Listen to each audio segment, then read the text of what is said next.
Stardate. What is a stardate? 0224.2021. Welcome back to Star Trek Discovery Pod, a podcast about new and classic Star Trek. I'm your reluctant captain, Mike Garcia, and helping me steer this kind of empty, rocky ship this week is It's just me. It's Mariah. How's it going, Hey, guys? Mariah. How's it going? Our Grant and Clyde are on a planet Busy Dad tonight. Yeah, So got busy dad duties. busy dad duty. So hopefully they will return soon. Hey, Mariah, What's up, Mike? I think Star Trek spoke to all of us this week. Whew, I was real ready for a little escapism. The last, I Yeah. don't know. To be real with y'all, being in Texas as like a queer person right now Yeah. really fucking sucks. And it's like I have friends with trans kids, and it's just like very, very miserable, and on top of a bunch of imperialist bullshit going on in Europe and of no help. Anyway, a lot of stuff that's really complicated, and I'm not a geopolitical expert, so I'm not going to give any commentary, but my thoughts and everything are with the people in the Ukraine Yeah. and all Yeah, that. me too. It feels like the Discovery in this episode, we're constantly surrounded by this huge swaths of negative energy that we're trying to pass through, that are trying to get through our shields and bring us down. And yeah, I hate Texas as well. Anyway, this week we are reviewing the Galactic Barrier, the 10th episode of Star Trek Discovery's fourth season. We're streaming live on the YouTubials. We are. Mariah, tell people about the live chat. Yeah, so if you're watching live with us tonight, please engage with us in the chat. We'd love to hear about what y'all thought about this episode. What questions do you have? What hot frakes do you have? And there's a couple of ways that you can tell us about that. You can chit chat in the chat itself with each other, but if it's something that you want us to pay attention to, just go ahead and type capital P, capital O, capital D in all caps pod. You can also put an HF, capital HF, for your hot take or hot freak of what you thought about this episode, and we'll get to those at some point during the show. All right, let's do hot freaks. Hot freaks! Hot freaks! Okay. We all need some hot freaks. And chat room, we would love to have you chime in on the hot freaks tonight. Mariah, tell me what you thought about this episode, the Galactic Barrier. Yeah, it definitely to me felt like when the episode ended, I wasn't ready for it to end. It very much felt like the beginning of our sort of 3-part finale of the season is what I kind of felt there. I did enjoy getting to see some of Tarka's backstory, but I'm still not rooting for him yet. He hasn't fully redeemed himself to me quite yet. So while I enjoyed it, I will say I really enjoyed a lot of the alien and species designs in this episode. We got to see some new folks. We also got some continuation of Saru and our Navarre president's love story, which I thought was really cute. I really enjoyed all the scenes between Saru and Culber. And I think Stamets and but had maybe the toughest job of this episode of having to just like yell at nothing as like a scene partner, just like the intercom of demands. So I thought Anthony Rapp did a great job as always, sort of like keeping his character fairly grounded while having to deal with a lot of Star Trek magic gobbledygook to have to spout out for us to figure out the science of space cells and all kinds of stuff that's being tossed at us. And yeah, I mean, I enjoyed it, but it didn't feel like it felt like the beginning of a story rather than like a beginning, middle, and end. So it was not my favorite of the season, but I see where we're going and I'm excited about it. Yeah, I'm kind of there with you. I thought this was a fine episode. Like, I liked a lot of the stuff that happened. We got some some good Kovich FaceTime, right? Owning the conference room like he should, which rules. I always want to see David Cronenberg doing his thing on this show. And the fact that it kind of started out with him just kind of like leading the meeting and making jokes, I love that. All the There's some great tricorder, all the tricorders and like the translators. translators. Yeah. Yeah. He's like, yeah, those aren't going to work. The effects looked amazing when we got into the barrier and then we finally passed it. Some nice, if little corny use of the bridge crew in this ep. We keep getting like little shout outs of the bridge crew just shouting out random character traits that they have, which at this point is just cute. We got to some great places emotionally with some of our characters and how they relate to or understand each other. That's really like what this season has really been all about. People connecting and understanding each other a little deeper. Particularly in this episode between the president and Michael, and a little bit between between Tarka and Book. What did kind of sink this for me, though, which made it kind of forgettable, was just that glacial pacing. Like, there's lots of cool stuff here, but it felt like a slog, and it felt like a slow crawl to where we want to be, which is establishing first contact with the DMA aliens, right? So, yeah, a mixed bag. Felt a little slow, a little placeholdery. I'm pumped for next week. Maybe too pumped. Is it gonna let me down? I don't know. I don't know. We'll see. Let's jump into the chat room to see how people felt about this episode. Oh, Choopy, lots of Tarka talk in the chat. Choopy says Tarka is clearly the most interesting nemesis we've had in a long time. I will say that in terms of Sean Doyle's performance, hell yeah, right? I think the guy is owning it. The guy, well, it's an interesting performance because I don't like the character at all, but I'm not really supposed to. But like you, I didn't find that the backstory here, although it was well acted and well shot and well done, it felt kind of there wasn't anything surprising to it, right? It was exactly what he told us, the audience, that had happened. We just saw it play out. There wasn't anything emotionally deeper or surprising, and it was pretty rote and kind of just fine, right? I felt like it was kind of there to fill some space, and it really didn't sympathize the character for me anymore. I do still find him interesting, but I didn't feel for him. Yeah, and correct me if I'm wrong, because I felt like I wanted to watch this episode a second time today, but I just didn't have the time. But did he also betrayed Oros, right? Like he was essentially reporting on what he was doing back to the Emerald Chain, right? And that's why he yes. So it's like he but it's like we don't even need to know that. It's like, yeah, that's Tarka. Like we already kind of knew that. Yeah. That's what I'm saying. I'm like, betray me once, shame on you. Betray me twice. Like exactly. Like what is this telling me about him? If I was Book, I'd be like, you backstabbed this person who was your friend, and then you also just backstabbed me in a situation that could have turned out well for you in the end, but you decided not to. So, I mean, if this was them trying to make me sympathetic towards Tarka, it definitely didn't do it. If anything, it made me really sympathetic towards Oros, who was played by Osric Chow, who has done a lot of work on like CW shows. If you see him minus makeup, and I think has done a lot of like stunt fighting and stuff too. So I thought he gave really great performance, especially through all of that makeup. Like I very much felt all of the emotions there. So great job to that performance. But yeah, I was like, I don't know, I need like another level of sympathy for me to like really feel for Tarka, other than I'm trying to redeem the fact that I betrayed my best friend by betraying a federation of people. Like, I don't know.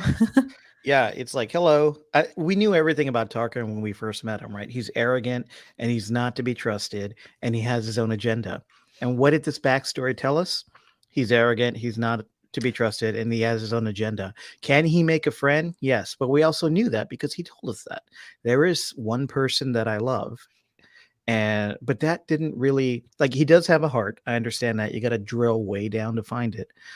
But yeah, that didn't make him a sympathetic character to me. Yeah. Michael L just put something interesting in the chat about how it would have been more interesting if we had seen Tarka suffer in isolation for a while. And I Yes. think I agree. I think I needed to see a little bit more of a character motivation for this like continuous betrayal. Like I understand he was like under lock and key and having to perform scientific duties for the Emerald Chain, who we do know is like terrible.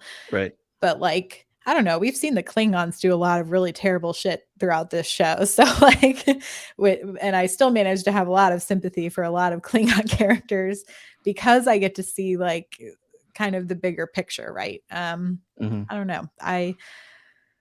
And then Stress Free K just said Tarka being kept in solitary confinement for 5 to 10 years allow me to understand why he's so sociopathic and very, very dangerous. Exactly. But like give me a montage of some solo time. Give me some That something there. that they told us it didn't show, right? Right. And so it's not, for most Which people, it's not going to really land emotionally. Yeah. right. And like for the space of like the episode, like I could have seen less of them and their relationship and seen even just, I mean, you don't need much. It's like 10 to 20 seconds of like, here's me in agony. And then I get tossed into this space that I finally create and have a friendship, you know? Yeah, I mean, show me like having to drink his own piss. I don't know I about want that. just show me a 20-second sequence of Tarka pissing into his hand and drinking it, and then I'll feel sympathy for him. Come on. That's We're on Paramount Plus. We can do that, right? I'm glad that's your truth, Mike. That is not mine, but I think I would have been fine with like the big beard and like the wall of equations or something, you know, something that showed me you were in this space and then you got tossed into here to like work with another person. Just Um, take off his shirt, filter the piss through it, put it in his palm, drink it. Nobody understands me. Okay. Bear Grylls is the only one that understands. Oh god. I need to rethink my life choices. Carolyn K3, Hot Freak. Carolyn says Tarka's backstory was great. Thought his acting in the backstory was really flat. The stuff on Disco felt too much like a collage of this and that, so it didn't work for me. Yeah, I think for me, Carolyn, it was just the pacing on Disco. There was a lot of back and forth, but it wasn't super engaging, and it felt unfocused to me. Yeah, there's quite a lot of yo-yoing. I almost Mhm. felt like instead of making them learn about the DMA going into the alpha quadrant, like in the middle of them trying to break through this, like I was like, the stakes are already pretty high. I don't need another steak in this sandwich right now. But where Yeah. I would have wanted that is like they've broken free. And then they're like, we got a message right before we left. It's finally done being decoded. And then that's Yeah. like, I don't know. It's like, let's get over one hump and then give me another hump instead of being like up, and then just like emotional crash at the end. It was just a lot of reacting to things. And then the show tried to bring up the stakes with well, we know the fate of the universe or the galaxy is at stake. But hey, now Your home what worlds are. what's being targeted are the worlds that we actually care about. So Yeah. come on. Got some more hot freaks from the viewers.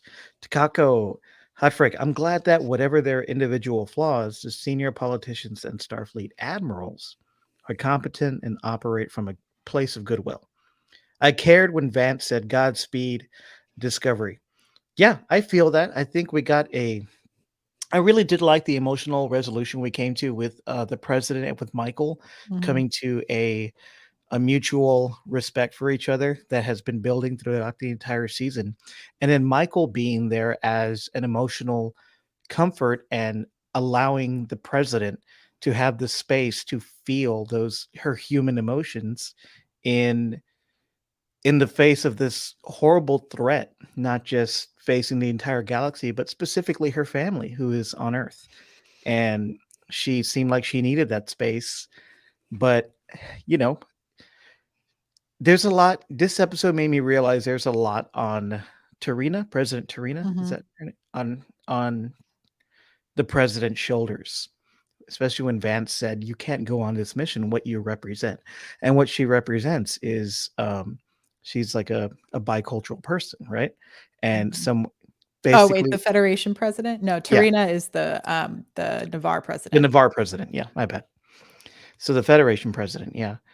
And if this episode did give me more sympathy for one of the newer characters this season, it was for the Federation president. Mhm. Yeah. Um, oh, were you gonna say Oh, go for it.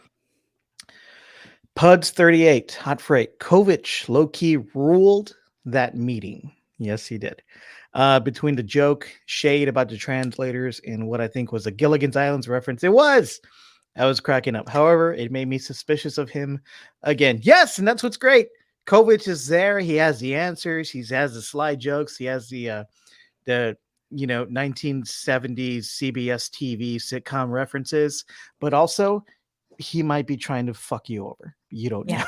It's don't know. great. I recently went back and watched his first movie, Shiver, I think it's called. Anyway, Oh, I've never seen it.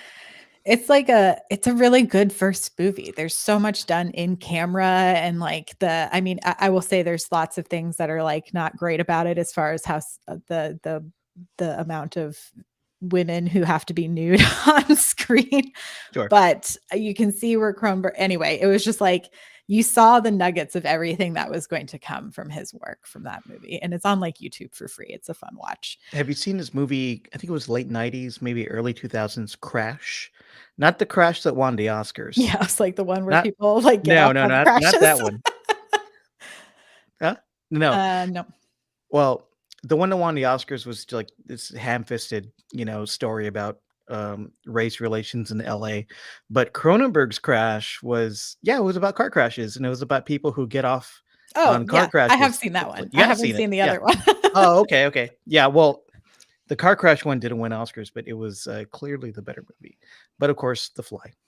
Yeah, I mean, classic, classic, classic. Yeah. I did want to, I don't know if Arthur would care, but Arthur in our Slack wrote out the Gilligan's Island theme song as if it was about Star Trek Discovery. And Oh, you need to read that shit right I now. feel like I need to read it. Arthur, I'm really sorry if you don't want me to share this, but it's too good. But it just says, sit right back and you'll hear a tale of a fateful trip. I can't sing. I'm so sorry, y'all. That started from this Starfleet port aboard this tiny ship. The mate was mighty sailing man, the skipper brave and sure. 5 ambassadors set sail that day for a 3-hour tour. Hell yeah. The barrier started getting rough. The tiny ship was tossed, and if not for the courage of the fearless crew, the Discovery would be lost. The ship set ground on the shore of this uncharted desert space with Saru and Burnham too. The president and Linus, a Ferengi, Stamets, and Adira out here outside the barrier. Anyway, it's so cute. That's I amazing. loved it. I love it. Thank you so much. Thank you, Arthur. I apologize for my terrible performance. I thought it was good. Thank you. Thank you. Kern says, I refuse to care about Tarka, which probably shows that Sean Doyle is a pretty good actor. He's good. If they could deepen the character and give him, more dynamics instead of being the guy you can't trust, then hell yeah, he is a good actor. Yeah, I thought that was the thing about this episode is like, I think I felt very yo-yoed as a viewer, which I know I've already said, but there were so many good, like kind of small moments together with people like Saru and Tarina in the bar and like the fun little interaction in the hallway when he realizes that she's still on the ship, even though he's like, I just told her feelings. Oh no. Like, and Culber being like really supportive. And then I really enjoyed Burnham and the president kind of coming to that understanding, like you said earlier, Mike, of like how they have to approach this whole situation. And and I thought, as much as we get kind of those like little one-off things with our our bridge crew. And I saw someone point out on Twitter, it's like, we also didn't get a lot of bridge crew time on like the original series, and like besides the core four on like Next Generation, you know, you weren't really spending a lot of time with these larger ensembles. I think we kind of got a little spoiled with the Kelvinverse movies that feel like a little bit more bigger ensemble cast, and I feel like we're getting there. Like we're sort of figuring this out of how to do these larger Yeah. or group scenes. But I loved hearing each of the characters sort of like different connections to home, and I felt like that was like a nice sort of moment to hear about their personalities. I also loved that as soon as Detmer is like, I'm going snorkeling, and Owoshikun was like, I'm coming with you. Yeah, PW Gregory was like, of course, as soon as Detmer talked about where she'd go after all this, Owasakon immediately volunteered to join her. LOL. I love that. Yeah. I like that. It was a who's not Bryce, who's the other guy? What's his name? Reese? Reese. He was like, I'm gonna hike the Pacific Crest Trail because I just read Wild, apparently. Okay, dude. You do I you. I am wondering if so, because there was such a pronounced moment of Bryce staying back to work with Kovich. Kovich. I was like, I have to stop calling him Cronenberg. Well, I But do know that the actor who plays Bryce is on another show with a more featured role, so he has less time to do this Discovery. So I know that's why he was given more of a back seat this season. But it is weird, right? I feel like it's like there'd be one thing. I feel like they'd mention it enough to where I wouldn't be like, oh, where did he go? Like, I know Yeah. he's working on this, but that felt like you really want us to know that they're working on this. And so and he's been pretty integral to a lot of moments this season as far as like solving some of the bigger problems, as far like the riding the wave thing and like kind of figuring out different ways of like sonar communication sort of stuff. So I'm wondering if there's something there that we should be sort of paying attention to. Sonar, that makes me think of whales. Whales, Are they gonna bring whales? bats, who knows? Mhm. Yeah, that it's very interesting, especially because there is that giant sort of gravitational force field around that planet. So it's like, what are they keeping in, or what are they trying to keep out?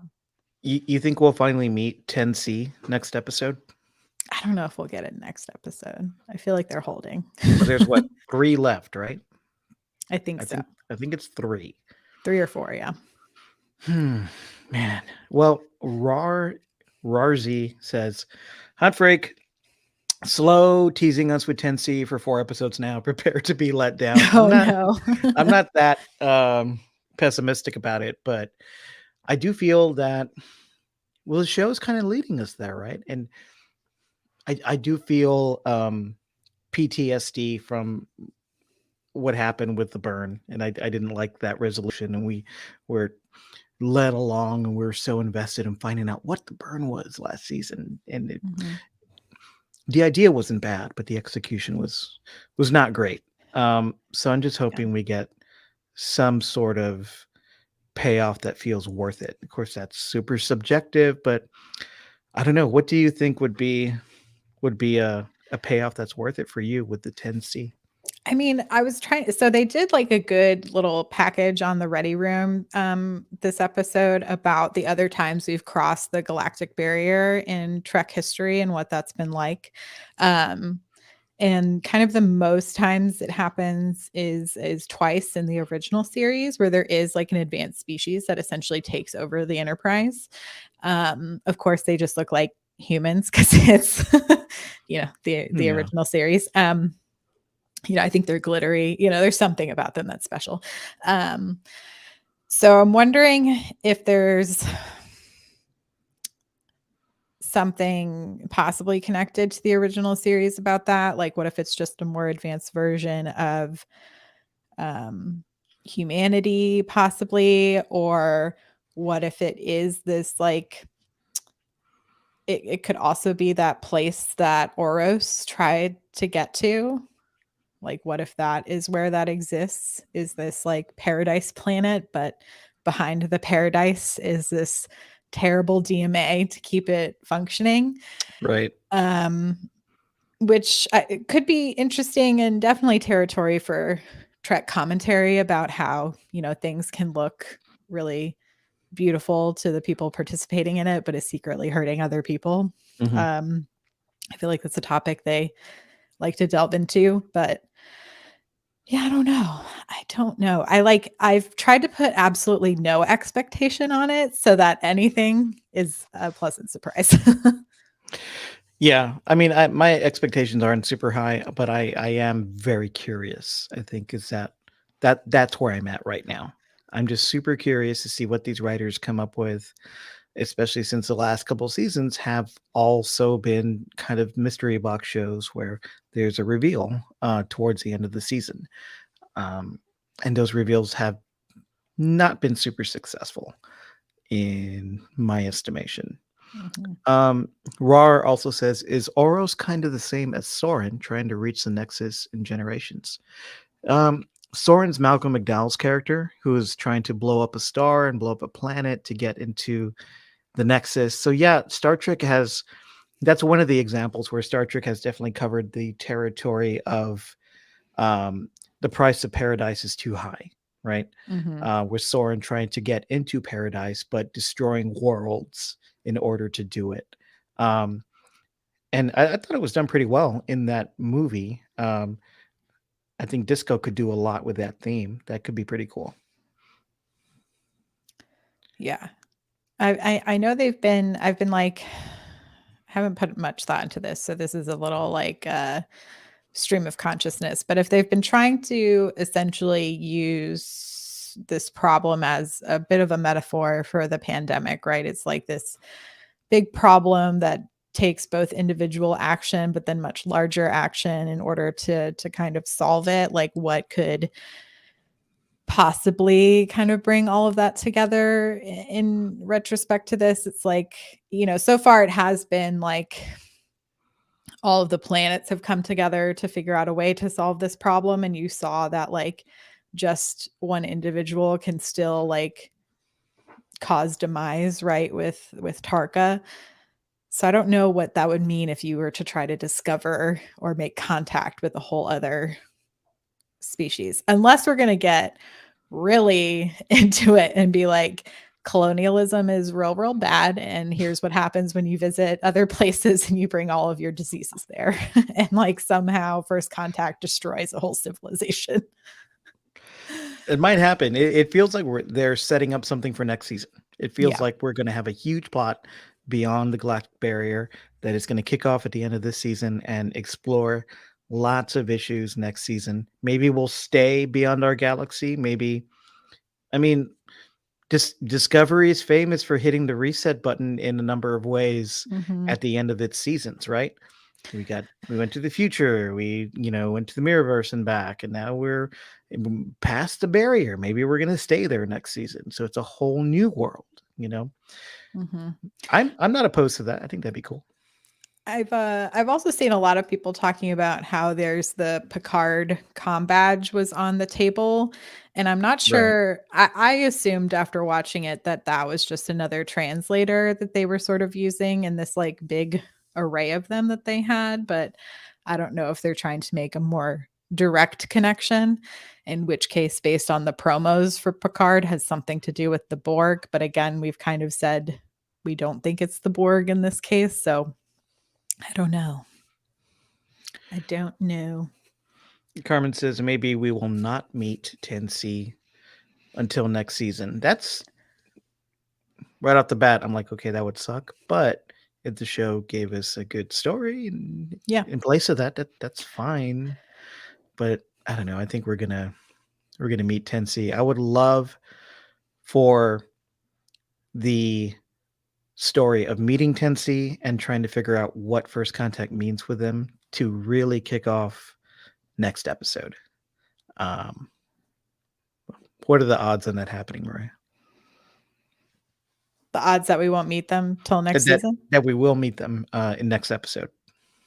Oh, I don't know about next episode. I think we'll get it by the end of the season, Mhm. some way, shape, or form. I don't know about the next episode. I know they've already planted the seed of like there's an seemingly uninhabited planet that's close by that they're going to investigate. So I'm assuming our next episode is that off-world investigation, and then something's going to happen, and then Book and Tarka are going to have to come rescue them from that situation, and then together they're going to finally face Tensi.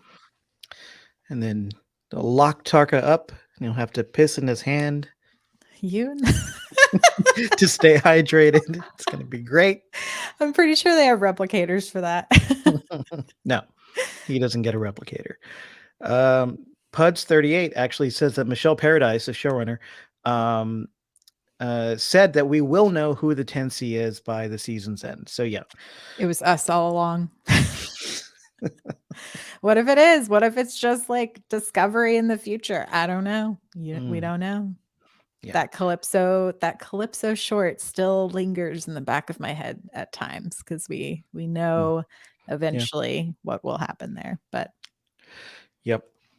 Well, I don't know, because it seems like the show has been trying to reverse engineer stuff ever since Calypso aired as kind of a cool one-off, mhm. But I would love to get to the Calypso point as well. It's pretty fascinating. Yeah, the other thing I'm definitely missing lately has been Tilly. I feel like we're missing our really We got great Adira. really great problem solver. I do love Adira. Adira is great, but I like Stamets, Adira, and Tilly. Mhm. I like it all. I think we Maybe- needed more Wilson Cruz in this episode. I could have I done more. loved him. Poor Saru. The entire it feels like the galaxy is just conspiring to keep him from going on a date, right? Poor guy. And the guy really needs to go out and have a date. I mean, I think the true climax of this season is going to be Saru and the Navarre president finally like grabbing coffee somewhere away from the ship, away from Starfleet headquarters, maybe in a green space. Like that's what I want to see. They're gonna have like tea and like meditate and be really cute, and it's gonna be great. Yeah, that's what I want to see. Yeah. So somebody brought up those. Takako. How about those creatures who are about to emerge from that hole in space at the end of Picard? Picard season 1. And those tentacle creatures that were coming out, and then Mariah's like, I blocked Picard season 1. What I are you was talking like, about? I remember the flowers that were like the Mhm. defense system of the planet. Right, but there was a portal where the evil tech baddies are trying to come through. Anyway, I don't think Tensi is them. I think Paramount and Star Trek and Michelle Paradise wants us to forget about all that. Some of that. Yeah, nonsense. I was like, they've done a hard reset on Picard season 2. So Mhm. Have you watched your screener yet? I have not, but I saw the I have to wait until anyway, we're participating in Picard week and we're talking about Picard and Q, and I want to make predictions, and so I'm afraid if I watch, I'm going to somehow accidentally include a spoiler and get us kicked off of screeners forever. Oh, right. So- Yeah.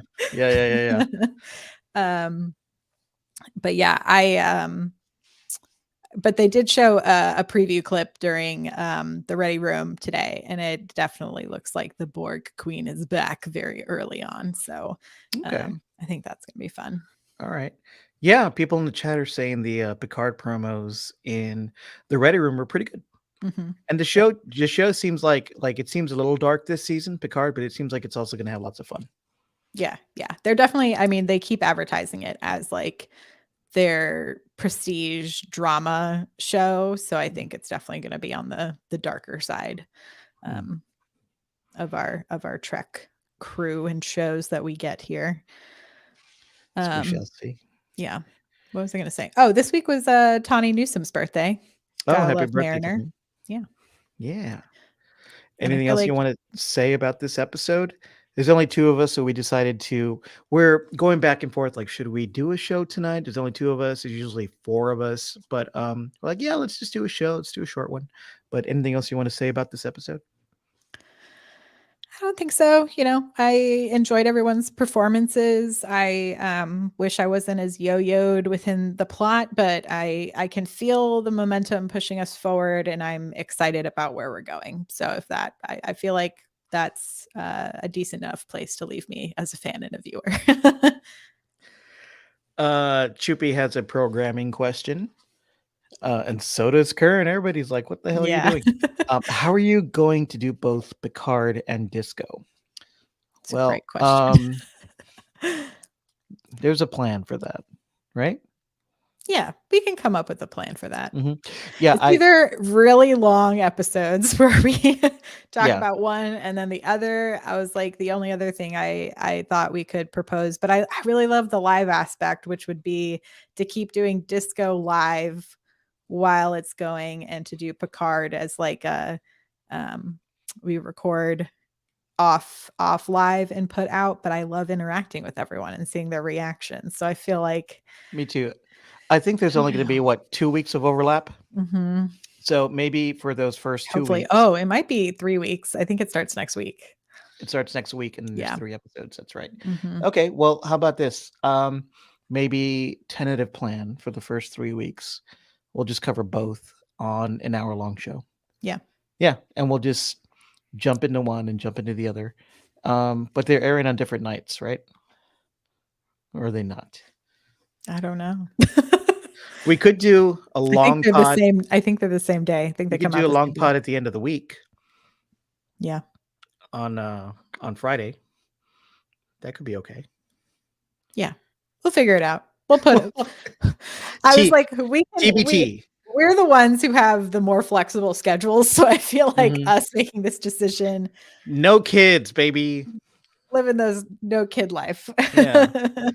Love it. Just take care of furry animals. Yeah. So I think they do release the same day. Yeah, whatever day we record, I think maybe for the first couple of weeks, tentative plan maybe just to cover both in an hour-long episode. But we have to discuss it with the other 50% of this podcast and see what they want to do as well. So we shall see. Just want to update people. I'm just started season 3 of Enterprise, and it's good. I like it. Look at you go. You go. I have it on while I'm working, and then I pay attention to it more than my work. So I don't know what that says about my work, but I'm enjoying the show. I like it. It's a good time. It's good. That's good. I wish I could watch stuff while I work, but unfortunately I have to listen to people talk as a part of my job. So it doesn't work out that way. Gotcha. Okay. I think we are coming to the end of the pod. Thank you everyone for joining us. Mariah, tell people how they can support us. Yeah, so you can go to StarTrekPod.co to find links to everywhere you can listen to and watch the podcast and the video cast. If you would like to participate in the live streams, we really encourage you to do so. You can do that on YouTube. Just subscribe to the channel, hit that notification bell, and you'll know when we're going live. And you can hang out with us in Patreon, where you could have gotten early access to the sweet, amazing content of Arthur's Gilligan's Island spoof song that I feel like someone who's a better singer should record to the theme song, and I would love it so much. But yeah, don't tempt me to sing. It's been a long time. I hear that like 4 times a day, and I'm just like, I like the season 3 version of the song. They kind of pick up the pace a little bit. I think a lot of people didn't like it, but it's good. But yeah, that's on Patreon. You can go to patreon.com/StarTrekPod, find all those things there. And yeah, we will see y'all next time. Thanks for hanging. Live long and prosper. Bye.